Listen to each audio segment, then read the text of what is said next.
Olá pessoal, estou aqui com mais um vídeo e neste vídeo de hoje eu quero compartilhar com vocês alguns textos que estão na Palavra de Deus e que eles nos traz conforto, que eles nos traz esperança ao passarmos por dias tristes. Quem nunca passou ou está passando por dias tristes? Por dias em que a alma fica abatida, em que a alma fica desanimada, em que a alma fica triste, sem motivo talvez para continuar a nossa vida, para continuar os nossos planos. E a gente tem que entender que assim como os dias felizes, os dias bons que nós vivemos, eles não são eternos, eles não são para sempre, eles têm fim. Os dias tristes também são assim, eles não são eternos, ainda bem. Ainda bem que os dias tristes, eles não são eternos, eles não são para sempre. E quando a gente lê a Palavra de Deus, a gente entende isso, que todos estão sujeitos a passar por dias tristes, por dias em que nós vamos estar cabisbaixo, mas a gente tem que saber que esses dias não são para sempre e que a Palavra de Deus, ela nos traz conforto em relação a esses dias.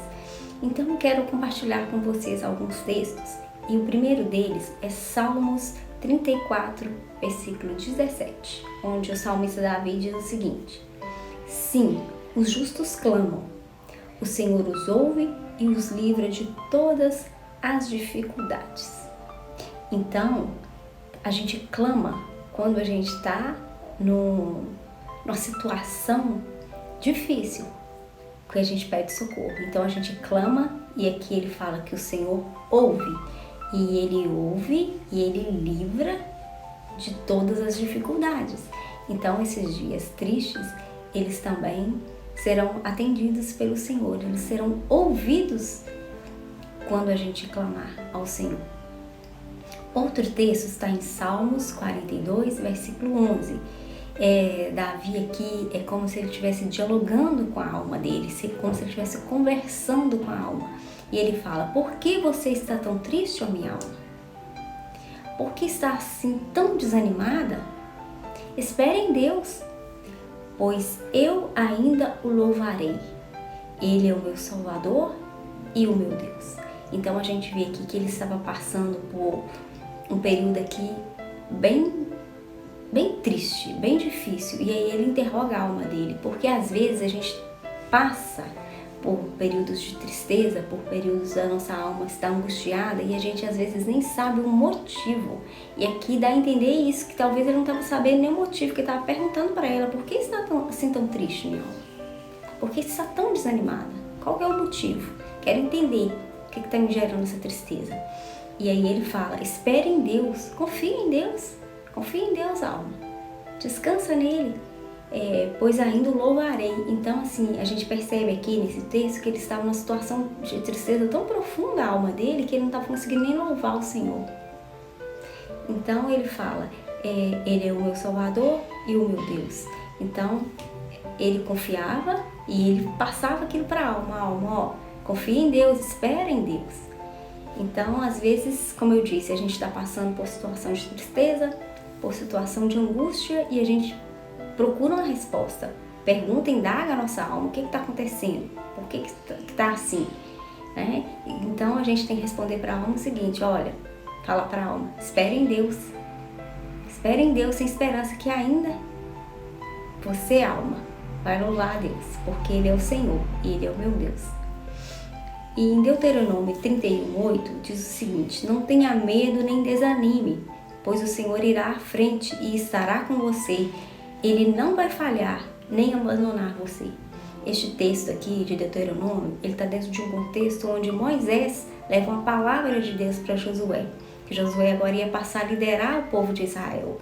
E aí, com certeza, ele teve um medo, com certeza sobreveio uma tristeza, às vezes, na alma dele, de ficar sem Moisés, que sempre foi o líder dele. Então, o Senhor manda essa palavra para ele através de Moisés e fala: não tenha medo, nem desanime. pois o Senhor irá à frente e estará com você. Então, quando a gente estiver triste, estiver desanimado, a gente tem que falar para a nossa alma: olha, não tenha medo não, não fica triste não, porque o Senhor ele está à frente da sua vida, o Senhor ele está à frente da minha vida. Então, Ele não vai me abandonar, Ele não vai me abandonar. Esse período aqui, isso vai passar, isso vai ser passageiro, e o Senhor é Ele que vai à frente. Então, confia, alma, confia no Senhor. E Mateus 5:4 diz o seguinte: felizes são os que choram, porque serão consolados. Então, quando a alma está triste, quando a gente busca consolo no Senhor, Ele vai nos consolar. E a palavra de Deus também fala que o choro, ele pode durar uma noite, mas a alegria vem pela manhã. Então, não é eterno. Essa tristeza, esse choro não vai ser para sempre nas nossas vidas. O sol vai raiar e a alegria virá junto. E mesmo que seja um dia, 2 dias, uma semana de tristeza, mas vai chegar um dia que a alegria virá, que a alegria vai chegar. Em Filipenses 4:8, Paulo diz o seguinte: e agora, irmãos, ao terminar esta carta, quero dizer-lhes mais uma coisa. Firmem seus pensamentos naquilo que é verdadeiro, nobre e direito. Pensem em coisas que sejam puras e agradáveis e detenham-se nas coisas excelentes. Pensem em todas as coisas pelas quais vocês possam louvar a Deus. Este texto aqui, para mim, ele casa muito com aquele texto de Jeremias lá em Lamentações 3, que ele fala o seguinte: quero trazer à memória aquilo que me dá esperança. Jeremias estava passando por um período ali muito difícil na vida dele. E aí ele falou o seguinte: olha, eu quero trazer à memória aquilo que me dá esperança, aquilo que eu já vivi, que o Senhor já fez por mim e aquilo que está por vir. Eu quero ter esperança, porque quando a gente tem esperança, a gente abafa essa tristeza, a gente abafa essa angústia, porque a gente pode até passar por dias tristes, por dias difíceis, mas a gente não pode deixá-los criar raízes dentro de nós. E quando a gente busca aquilo que dá esperança a gente abafa esse mal, essa tristeza que está crescendo, desenvolvendo dentro de nós e vai plantar esperança. Então eu acho assim muito coerente esse texto aqui de Filipenses com o texto de Lamentações 3, que Paulo está falando aqui, que é para afirmar os pensamentos naquilo que é verdadeiro, nobre e direito. Pense em coisas que sejam puras e agradáveis. Coisas agradáveis, coisas puras, elas não despertam tristeza na nossa alma, não. Elas não despertam angústia na nossa alma, não. Elas não despertam desilusão na nossa alma, muito pelo contrário. Elas trazem esperança, elas trazem avivamento para a nossa alma, elas trazem vida. E depois ele fala o seguinte: detenham-se nas coisas excelentes. Pensem em todas as coisas pelas quais vocês possam louvar a Deus. Então, tenho certeza que todas as pessoas já tiveram momentos em que, se elas buscarem na memória, por mais que elas estejam passando tristeza, aquilo vai dar motivo para louvar a Deus. Eu falo sempre, todos os dias, só de respirar é um motivo de louvar a Deus. E pensar no amor de Deus por nós, na vida de Jesus por nós, é motivo de louvar a Deus. Por mais que tudo esteja desmoronando, por mais que em todas as outras áreas estejam passando por dificuldades e tendo tristeza, mas se a gente buscar essas coisas, a gente vai ter motivo para louvar ao Senhor. Então, se você se sente triste no dia de hoje, busque consolo na palavra do Senhor, busque trazer à sua memória aquilo que possa te dar esperança, aquilo que possa sufocar essas raízes dessa tristeza que está nascendo dentro de você, que está se alastrando dentro de você.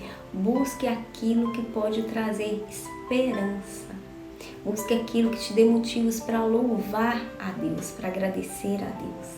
Então, todos nós temos esses momentos de tristeza. Todos nós passamos por esses períodos de tristezas, de isolamento, de alma abatida. Mas nós só não podemos deixar que essa tristeza se enraize dentro de nós, porque às vezes, quando a gente está triste, a gente busca motivos para alimentar essa tristeza. E aí a gente não quer conversar com ninguém, e a gente quer deitar, a gente quer ir para debaixo das cobertas e alimentar essa tristeza. E ela vai enraizar, e ela vai crescer, e ela vai tomar conta. Mas pelo contrário, nós temos que buscar na memória aquilo que nos dá esperança, aquilo que vai trazer alegria à nossa alma e motivos para louvar ao Senhor.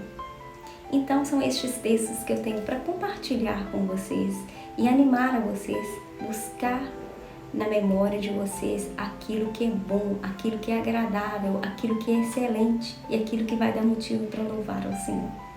Então, se você ficou até o final deste vídeo, eu peço para você compartilhar este vídeo com outras pessoas e também não deixar de curtir este vídeo, de se inscrever neste canal e de ativar o sino para receber as notificações. Fiquem com Deus e até o próximo vídeo.